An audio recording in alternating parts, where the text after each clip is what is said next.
It was meant to be like a boxing match, except I hit myself in the face. That was the sound I wanted. It was just chunks of sound and then making a rhythm out of it. When we first started Swans, the first album was a little conventional, the first EP. And then it was anything that started to have a sense of a chord progression or something. It just seemed corny and like, why do that?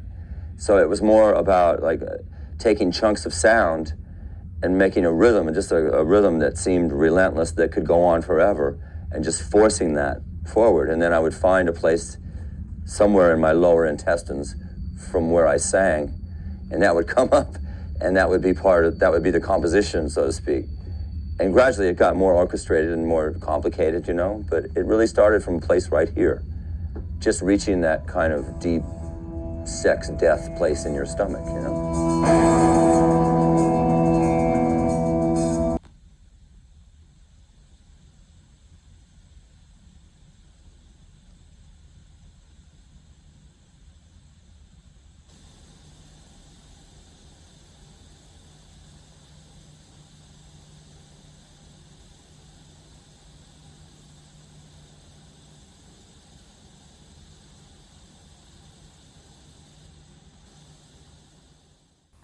There are some artists that exist throughout history that create something unique and original, but don't necessarily receive the credit they deserve. In the case of music, there are numerous artists and bands who receive plenty of credit for their unique work, and plenty who don't. The ones who do receive the credit more or less follow a commercially approachable formula to appeal to as many people as possible, at least before the internet and the democratization of creativity. The artists who don't fit the mold of commercially approachable don't quite reach as many people, so they are forever relegated to a status as a quote-unquote cult band. Some of these bands decide to fall into more of the commercial formula and sell out to try and reach the masses and hopefully make a career out of playing music, thereby abandoning their integrity. There is one band who started in the early 80s who have forever been deemed a cult band, and its fearless leader, with the help of his band, has written some of the most unique, original, and dare I say subversive music that has ever been created. Their sound is unrelenting in its approach, daring in its delivery, and ever evolving as time goes on. And all this time, they stand as quite possibly the band with the most integrity of any band ever. They will play this music whether or not you like it, whether or not it blows out your eardrums with its consistently intense volume, whether or not anyone shows up to the gig, whether or not it sells any copies, and whether or not its members can make a career out of it. None of this matters to them, at least not on a normal human level, because at the end of the day, it's all about the music. The leader of this band stands as the only member that was in the band the entire time, in all its incarnations, in all its lineups, and with all its highs, lows, successes, and pitfalls. It's his project, and he'll take it to the grave with him. This man goes by the name of Michael Gira, and his brainchild of music is called Swans.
Swans started in the early 80s in New York City, in the midst of the no wave scene, a music scene that attempted to be the antithesis to the new wave music that was popular at the time.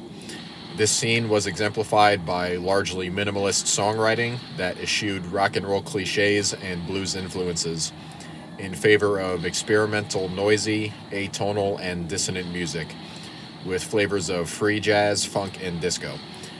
Not much in the way of melody in this scene. The best known band from this scene is Sonic Youth, who spread their wings quite a bit more by the end of the 80s and reached mainstream appeal. Other notable acts from the no-wave scene include Glenn Branca, Lydia Lunch, James Chance and the Contortions, James White and the Blacks, Mars, DNA, and the subject of this video, Swans. And then I went back to Southern California, quit high school, but I read a lot. So I took a test and I had an equivalency degree. So I was able to go to junior college, and then I went to junior college, and then I went to art school. And then from there, I started hearing the punk music, and then particularly no wave music, and decided that since these great bands like Suicide and Teenage Jesus and Theoretical Girls, Glenn Branca were there, I was much more interested in the LA punk scene, although I like the LA punk scene. I think I saw a Taxi Driver, and I thought, wow, I want to be there. It was just like that, it really was. It's really tough. There was a gunfire in the streets every night. I would hear where I lived in Lower East Side. Machine gun fire. Fuck you, motherfucker. Like, I saw dead people on the street, murdered. Every building was abandoned, broken down, like just filled with drug dealers. It's quite an experience. That's the environment out of which Swans came in the early days.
Michael Gira formed Swans in 1981 after the breakup of his group Circus Mort. Circus Mort released one EP in 1980 before disbanding. They were much more of a typical no-wave group, with bouncy bass lines, disco-esque drumming, and some silly baseball organ thrown into the mix. He named his new project Swans because he felt it exemplified the sound he wanted perfectly. Because, quote, swans are beautiful creatures with really ugly temperaments. There was no beauty in Swans' early output, however, and only ugly temperaments. The beauty would come later on, though. More on that later. After their first EP, which is essentially the final gasps of Gira's Circus Mort musings, they released their first record, 1983's Filth. An abrasive, unforgiving record, complete with howled vocals, 2 bass guitars, and metal chains and leather straps striking metal sheets as a form of percussion. Quoting Gira on a tour poster, which was later remade for a vinyl reissue of Filth, "I like the idea of standing in a room filled with sledgehammers." And Swans somehow managed to transfer this into sound and cut it to vinyl.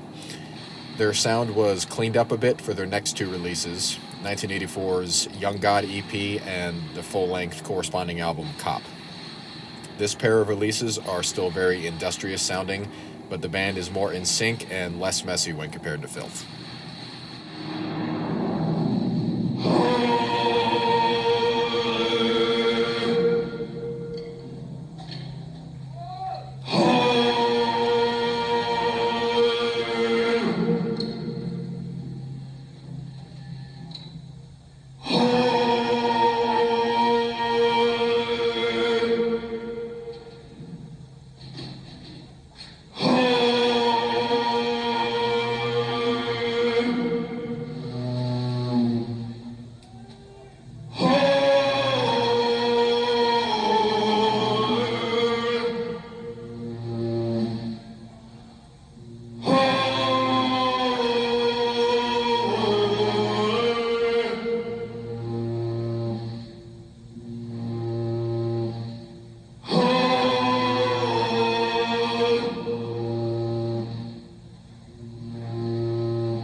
After Cop, vocalist and keyboardist Jarboe had joined the band.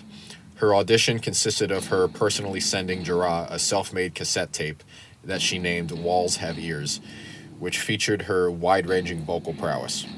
It features no songs and is just a showcase of her incredible vocal range, from singing to screaming and everything in between. Her introduction into the band certainly changed up their sound by giving them more depth, more fine-tuning in their songwriting, an additional weapon in their arsenal with the keyboard, and sometimes even a drum machine backing. This was showcased on their companion albums from 1986, Greed and Holy Money, and the corresponding EPs from those albums, Time Is Money Bastard and A Screw. And while their studio releases were still industrious and still rather brutal, they were nothing when compared to their live shows from this period, which were still exercises in plotting oral torture. This was captured beautifully on their live album, also from 1986, titled Public Castration is a Good Idea, and the accompanying VHS tape, A Long Slow Screw. I would argue that the music contained in these 2 releases are some of the heaviest collections of music ever released, if not the heaviest.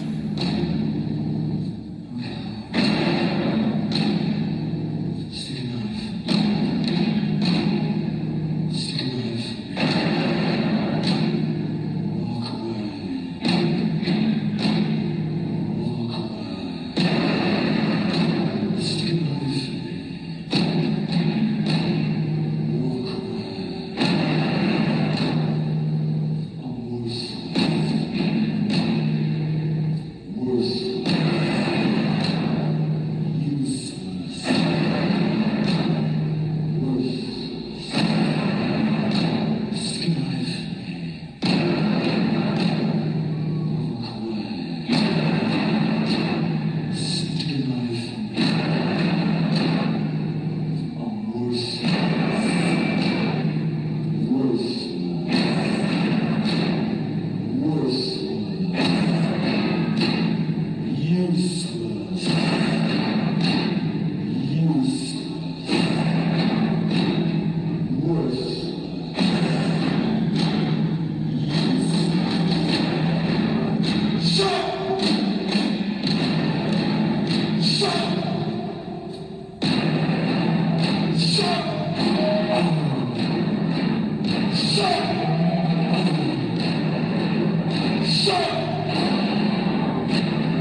1987 is when Swans started to make quite a switch with their music.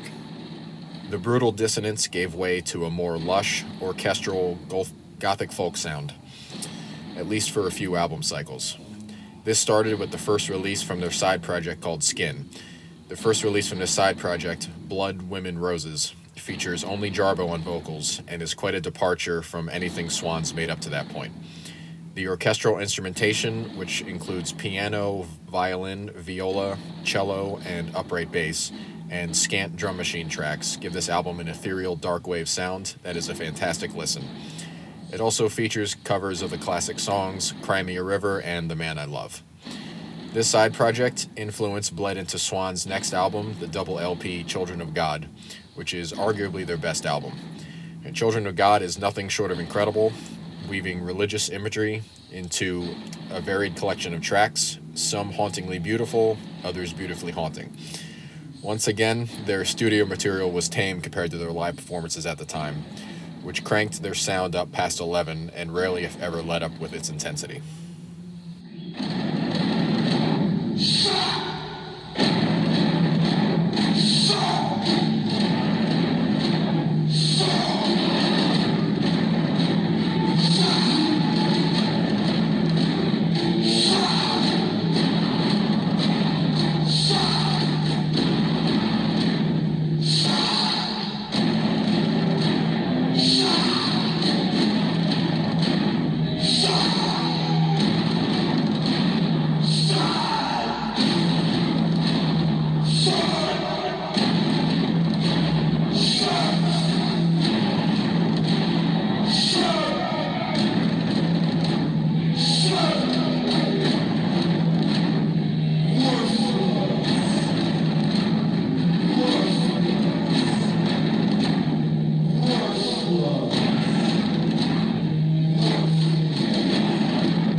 How about the feedback that you're getting right now? Do you find that that there's a chance that you may break through now and get some attention? Because still, you've been around 10 years now, and few people... 8 years? Okay. 8 years. You've been around 8 years, and still the Swans are only contained within their group. Well, I think that's natural because what we did for so long wasn't exactly mass market potential. Although I was reminded by a friend of mine just recently that I always never could understand why it wasn't on the charts, but considering what it was, I don't think that was a very realistic outlook. The moderate success that you had with Love Will Tear Us Apart, did that start to change things for you? Yeah, I think so, it did, yeah. Was that a tip of the hat to Ian Curtis? No, as a matter of fact, it wasn't. A lot of people have romantic feelings about him because he hung himself and all that, but I just looked. Whenever we choose to do a cover song, it's really nothing to do with the sentimentality attached to the artist that wrote it or anything. It's just choosing a song from a pool of songs that are there to be used. I don't really care who wrote it. It was a song that worked for you first time around and you remembered it and went, boom, let's do this one? Well, in reality, I was walking through a supermarket and I heard it on the Muzak. No, really? Yeah. It must have been a hip supermarket. Yeah, it was in England, yeah.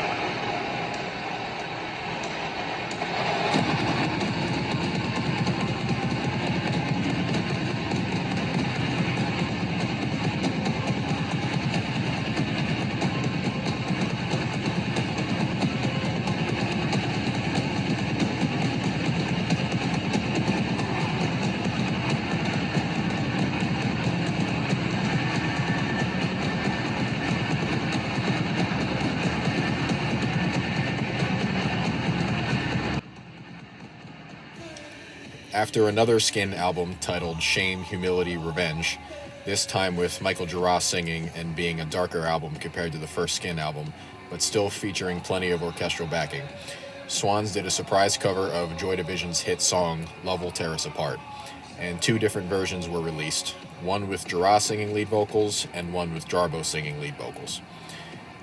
This cover became a surprise hit on college radio, and soon afterwards, Swans were offered a record deal with Uni Records, a subsidiary of MCA Records, which they agreed to sign.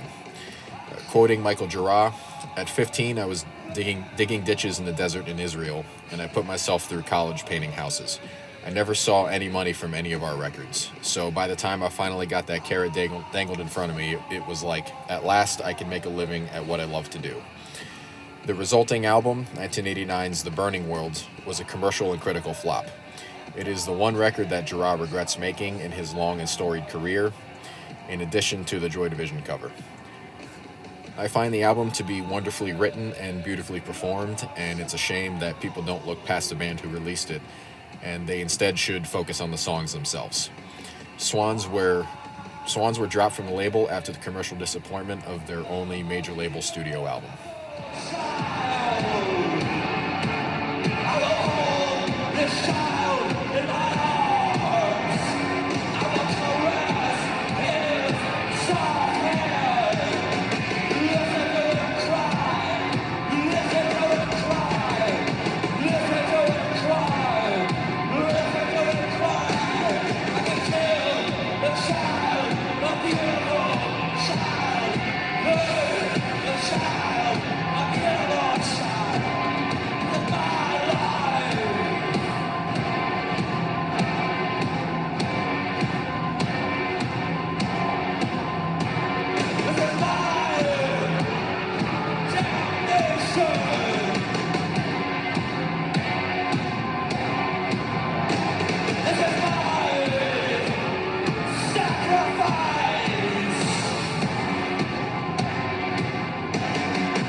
Gira was ultimately not deterred and decided to carry on releasing new Swans material with his own label, Young God Records, named after their 1984 EP.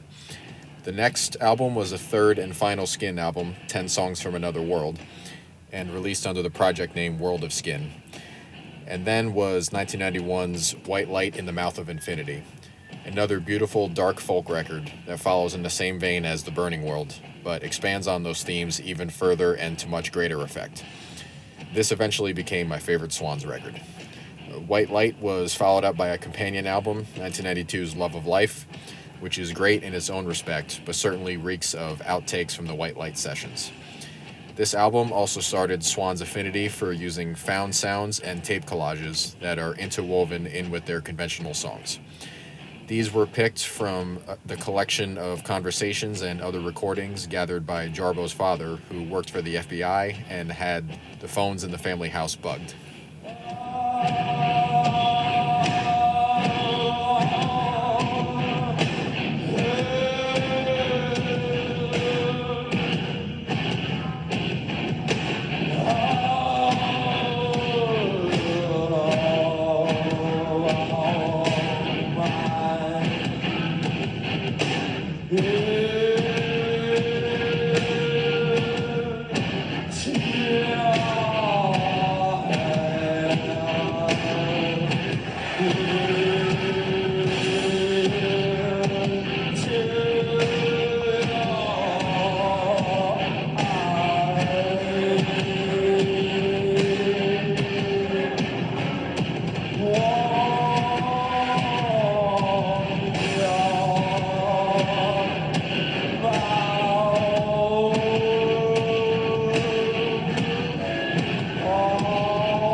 In 1995, Gira released his first solo record titled Drainland, which is a fantastically terrifying record and is also some of his best material, including the tracks I See Them All Lined Up, If You, the closing track Blind, which just might be Gira's best-known song, and the opening track You See Through Me, which is a sort of ode to his partner Jarboe, and features an actual recording of her and Gira arguing about money, whilst Gira is quite drunk and behaving in a very rude manner towards her.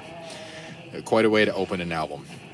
Swans' next album wasn't until 1995 as well, when they released a more straightforward record with The Great Annihilator. It has been called Swans' most accessible release, but I would place White Light ahead of it. Around this time, the writing was on the wall for Gira, and he felt it was time to disband Swans. He felt that Swans was a failure just like himself, even though Jarboe argued that it was the worst possible time to break up the band, because they were finally starting to get enough of a following and sold-out live shows were more commonplace for them. Nevertheless, they released one more record in 1996, the 2.5-hour-long Soundtracks for the Blind, which mostly consists of recorded conversations and vocal snippets from Jarboe's father's collection and various other places. These are interspersed with instantly classic tracks like Animus, Helpless Child, and even an electronic dance track in the song Volcano. Their last live performance in 1997 culminated with Michael Gira coming out on stage completely naked and was met with rigorous applause.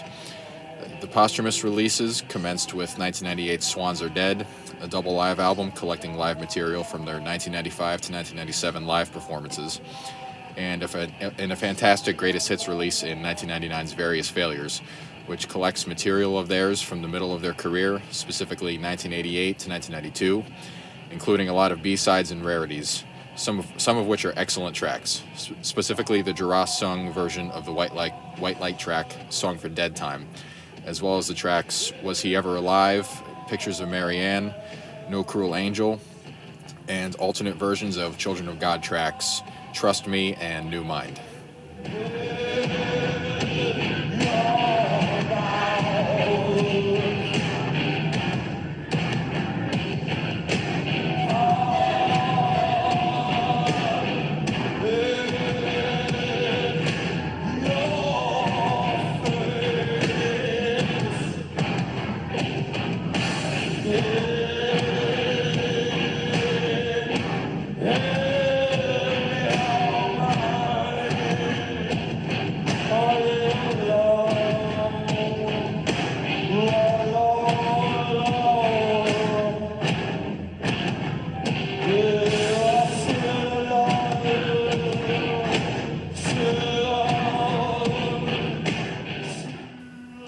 Swans would eventually reform in 2010, and during this hiatus, Gira performed under the project name The Angels of Light, which was largely acoustic and guitar-driven and was quite a departure from Swans, which was definitely a conscious decision on Gira's part, as he was finished with Swans at the time.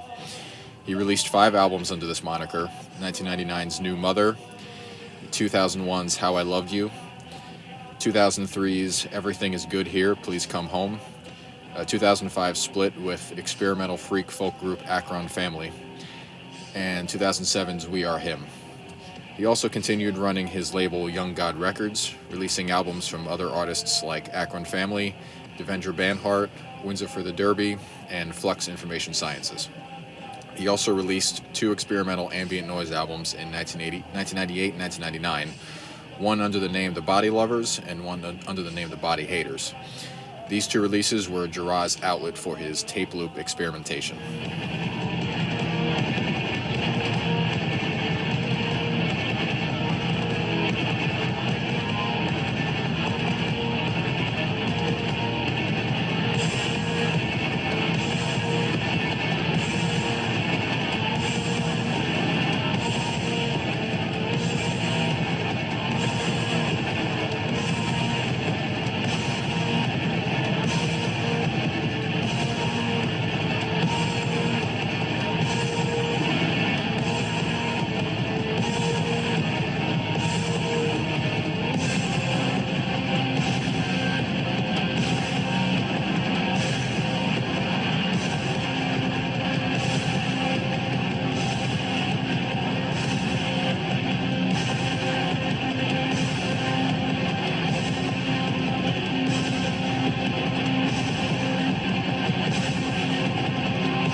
To me, any good rock music has to be loud because it's physical and it's partially sexual, and you have to feel it in your body.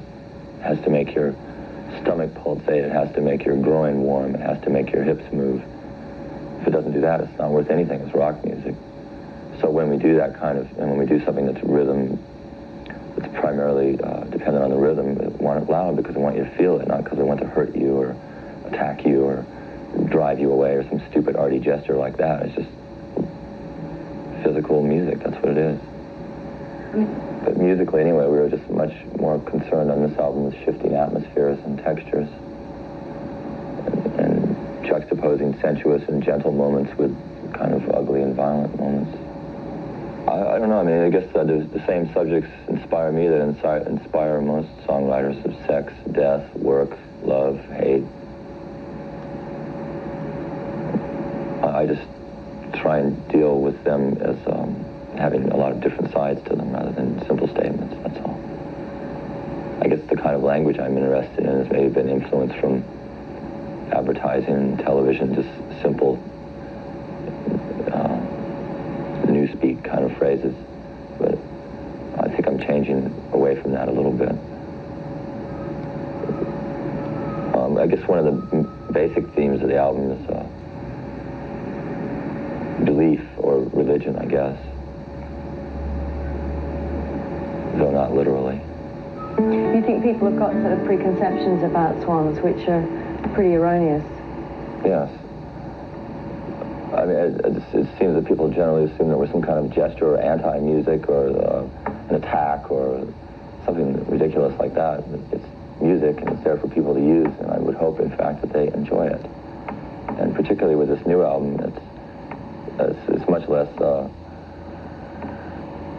blunt, abrasive, and hard than our previous records, and it really is music and fits in the tradition of music, American music. I hope that it would be viewed as such. This here is a song called You're Not Real, Girl from the Swans' new album.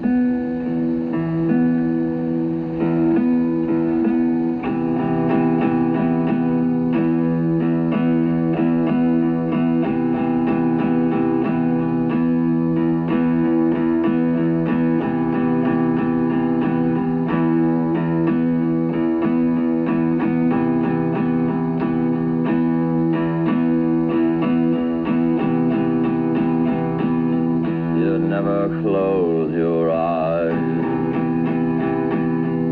when I'm near you.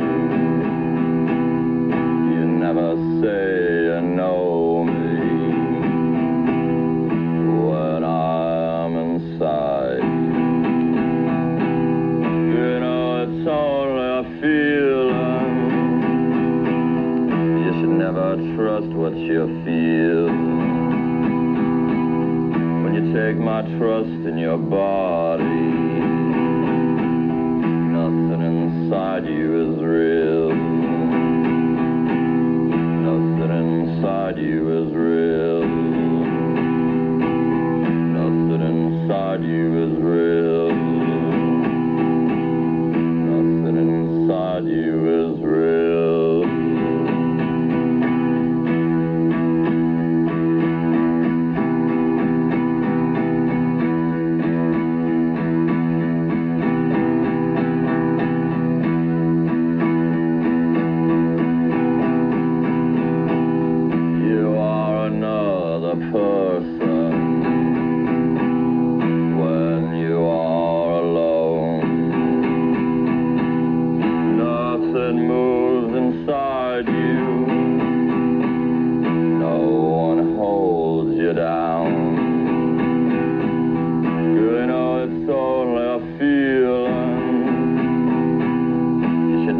Trust what you feel when you forget your body. Nothing inside you is real. Nothing inside you is real. Nothing inside you is real. Nothing inside you is real. You're not real.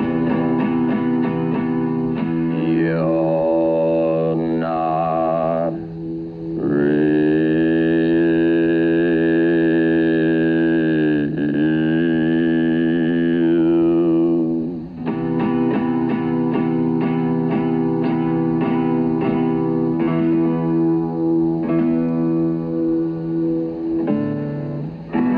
Where's Jarboe this morning? Asleep.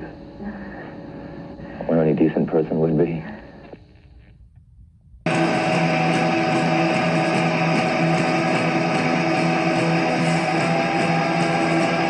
started Swans again because I was reaching a place where I felt too comfortable making Angels of Light, and I wanted to hear these big sounds again. But I didn't want to just go back and play the old songs. That'd be stupid. It'd be idiotic. It's 15 years later, it'd be stupid. And even some of the very early songs, to perform those, it'd just be like I'm a different person. It'd be like I'd be like a TV actor or something. So I started something new. I take some of the notions, some of the precepts from Swans, you know, the heavy downbeat, the sustaining guitars, and then force them into something else and put in more textures and more small like moments in it as well, and try to make a cinematic experience happen. It's also very powerful physically and maybe spiritually. Around 2005, Gira got the idea to reform Swans during an Angels of Light concert, during a particular moment performing when he was utilizing large chords that were very sustained and swaying in this sort of slave ship rhythm. And he felt a nascent urge right then to reform and reinvigorate Swans, because he remembered how elevating and intense that experience was. In 2010, Gira released an acoustic solo album titled I Am Not Insane that was released in a limited quantity of 1,000 copies to his most loyal fans, and every copy was hand-drawn, hand-numbered, and hand-signed by Gira. The release includes a DVD of live solo performances as well. This was done to raise funds for the Comeback Swans album, a trend which is still continuing to this day for every new Swans release, and a trend that might have very well been created by Gira himself and created a blueprint for other indie acts to follow. He also released a greatest hits album encompassing the past 10 years of his solo acoustic material titled The Milk of M. Gira, the Solo Home Recordings 2001 to 2010. It's a very worthy greatest hits record in my opinion.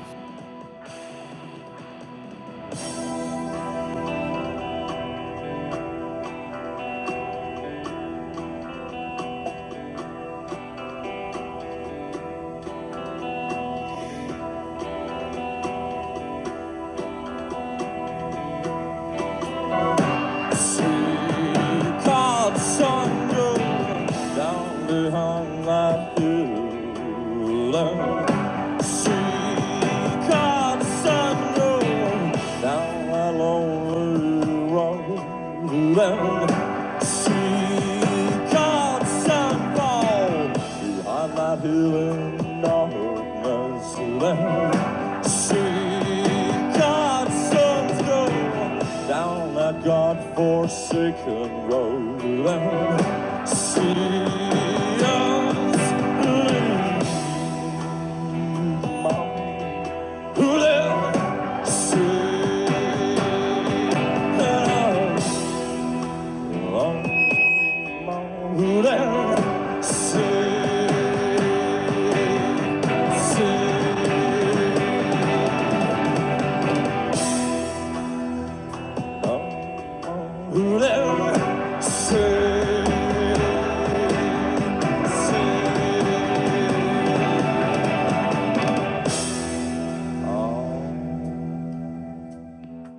January 2010 was when the reformation of Swans was official and a lineup was decided. Gira would be backed by longtime Swans guitarist Norman Westberg, slide guitarist Christoph Hahn, who previously played with Swans during the Various Failures era, bassist Chris Pravdika, who recently played with Young God Records alumni Flux Information Sciences, percussionist Thor Harris, who recently played in Angels of Light, and drummer Phil Paleo, who played with Swans during their Soundtracks for the Blind era. This lineup recorded and released Swans' comeback album titled My Father Will Guide Me Up a Rope to the Sky. Being the shortest Swans album in quite a while, it's a quick encapsulation of what Swans would have in store for us in the near future. The funds were raised for the next album with a limited quantity CD release titled We Rose From Your Bed with the Sun in Our Head. This solo acoustic CD was limited to 1,000 copies, and just like the previous fundraiser album, was hand-numbered and hand-signed by Gira himself. It also included an executive producer credit on the upcoming Swans album, a personalized hand drawing by Gira, a recording of a short acoustic song praising each fan by name, and also a quote-unquote secret gift. The expansion of these fundraiser CDs in terms of personal gifts to the fans was certainly needed for the next few years, for the next few albums that Swans are about to make.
But you're right in one way, and there's another facet to it as well. I think you're almost like a dancing clown if you're just performing for what people expect. You might as well put a coin in a meter and watch the clown dance and poke him with an electric prod and watch him gesticulate. Swans' sound and songwriting expanded unbelievably with the next release, 2012's The Seer. This 2-CD, 3-LP album is epic in every sense of the word. It's an epic journey through sonic landscapes, embracing experimental, drone, and ambient music through a rock and roll framework. It runs just under 2 hours and 11 total songs, including the title track, which runs over a half hour long. Swans perfected all this material by performing it live in an impromptu manner, having the basic ideas for songs and fleshing them out on stage. This dynamic continues for the band today, albeit with different lineups. Having the final cuts, performing them and cutting them in the studio is quite the monumental task, but nevertheless, Swans persists. The fundraiser album, followed by a studio album cycle, continued with 2013's Not Here, Not Now, which was a double live album limited to 2,000 copies. It also included 2 crude acoustic demos of songs for the upcoming album, hand-drawn, hand-signed artwork emblazoned with a signature from Gira, a printed poster, an executive producer credit on the upcoming album, or a video of a simple, short, original song with acoustic guitar and voice, with the customer's name in the song, his or her ancestors, thoughts, dreams, and future or past lives, forever written and sung by Gira. And lastly, VIP guest list status to one of the band's upcoming concerts. This choice of goodies funded the 2014 album To Be Kind, arguably the best of Swans' later material, and arguably the best album as well. The songs were more focused this time around than on The Seer, notably in tracks like Screenshot, Oxygen, or the title track, but still with 2 hours of swerving into experimental territory and letting the heavy ambient music flow and meander wherever it wants to go. A trilogy was in order for Swans, so they released another fundraiser album with 2015's The Gate, another double album that has 6 live recordings, 5 rough, rudely recorded demos, a DVD documentary on their To Be Kind tour, and of course, as always, hand-drawn, hand-numbered, and hand-signed artwork by Gira. This funded their 2016 double record, The Glowing Man, another 2-hour excursion into the depths of noisy post-rock territory, complete with a 29-minute self-titled track. They also added keyboard player Paul Wallfish to the tour for this album.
Around 2015, in true Gira fashion and never wanting to be too comfortable or fall into any sort of rut, he decided that the next album and tour was going to be the last for this lineup, which was the longest running lineup for Swans since their formation in 1981. They played their last show together in 2017, but not before releasing a double live album called Deliquescence that same year. Gira took a much-deserved year-long break from Swans, and in 2018 embarked on a short U.S. West Coast tour and started recording some new material with longtime collaborator Norman Westberg. This resulted in the 2019 fundraiser album, What Is This?, which was limited to 2,500 copies, of course all hand-drawn, hand-numbered, and hand-signed, and included only demos for the upcoming album, which was finally released as Leaving Meaning. He again collaborated with everyone from his most recent lineup in some capacity on this album. The tour for this album was canceled due to the COVID-19 pandemic, so Gira kept on keeping on and wrote some new material, which coalesced into 2023's The Beggar, which was funded by 2022's Is There Really a Mind, which was limited to 2,500 copies, included all the same producer credits and custom artwork that we've come to expect from Gira. There was also a serendipitous release of a book and a documentary about Swans, both released in 2019. The book is called Sacrifice and Transcendence and was written by Nirvana biographer Nick Soulsby. And the documentary is titled Where Does a Body End? And was written and directed by Marco Porcia. Both releases were unrelated from each other, and both just so happened to come out at basically the same time.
Swans, the brainchild of one Michael Gira, is a perfect example of a band, or more importantly, an artistic endeavor, that never rested on their laurels and stuck it out, with the fear of poverty certainly being a motivating factor, but also because of an aching, unending will to create and desire to make the greatest music or art you possibly can, even if you have to dig through the trenches for as long as possible.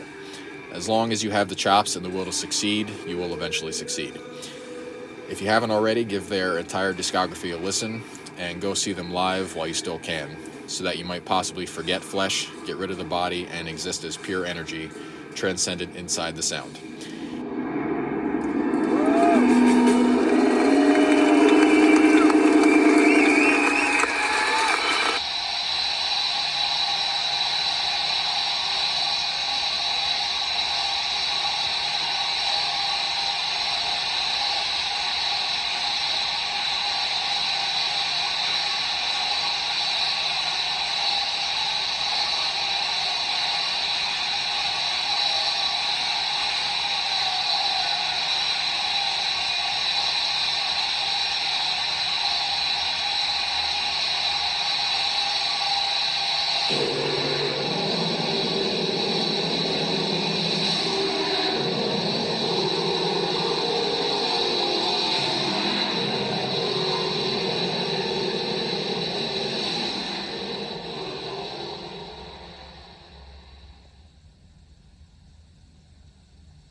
I thank you for your kind attention, and we leave you now forever. Goodbye. I thought of Swans as a failure. I thought I'd failed.